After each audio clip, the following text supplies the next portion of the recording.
Paris magaalo quruxda u saaxiib ah, dalxiisayaashuna ku badan yihiin isla markaana aad loo jecel yahay raadadkeeda taariikheed.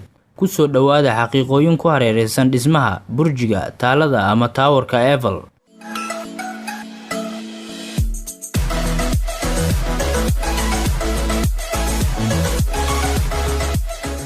Waa dhismo bir ah oo dhererkiisu gaarayo 324 mitir, wuxuuna ku yaalaa waqooyiga galbeed ee beerta Jamba de Mas ee agagaarka webiga Seine. Waxaa la dhisay sanadkii 1889 si uu u noqdo hal-abuur iyo macrad ay Paris ku faanto. Mana ahayn ujeedka inuu muddo sii nagaado, balse taasi beddelkeeda wuxuu isku beddelay astaan ay Paris leedahay. Dhisidiisu waxay qaadatay muddo sanad iyo 6 bilood ah oo kaliya, waxaana la isku dayay in la dumiyo sanadkii 1909, balse qorshahaasi ma uusan suurtagelin. Waxaana kolkaasi laga dhigay anteeno uu leeyahay raadiyaha Faransa, waxaana la dhihi karaa waa sababta koowaad ee uu ku badbaaday. Markii uu socday dagaalkii labaad ee adduunka isla markaana aysan ciidamada Jarmalka soo gelin gudaha magaalada Paris, Faransiisku wuxuu burburiyay jaranjarooyinkii Eiffel si aysan ugu suurtagelin ciidanka Jarmalka koridda meesha ugu sareysa dhismaha Eiffel.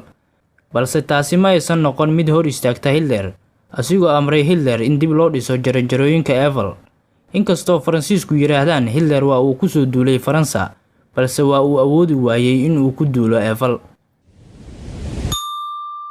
Eiffel waa taalada ay dadka ugu badan booqdaan, waxaana lagu qiyaasaa dadyowga caalamka ee booqda sanadkii 7 milyan oo qof.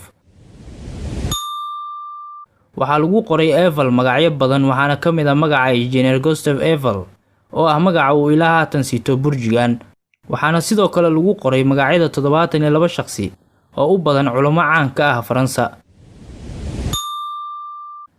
Wuxuu geeriyooday Franz Zerkelt oo ah ninka ikhtiraacay burjigan mar uu baarashuud kaga booday halka u sareysa Eiffel. Waxaa jira 30 nooc ama moodal oo ah dhismaha Eiffel, waxaadna ku arki kartaa Mareykanka, Japan, Ruushka, Mexico, Germany, Pakistan, China, Czech Republic, Guatemala, Romania iyo boqortooyada Ingiriiska. Shakhsi lagu magacaabi jiray Ivan Chekhov ayaa mar isku dayay inuu qarxiyo dhismahan, waxayna ahayd sababta ku kaliftay iftiinka badan ee burjigan oo uu ka seexan waayay maadaama qol ku dhow uu deganaa.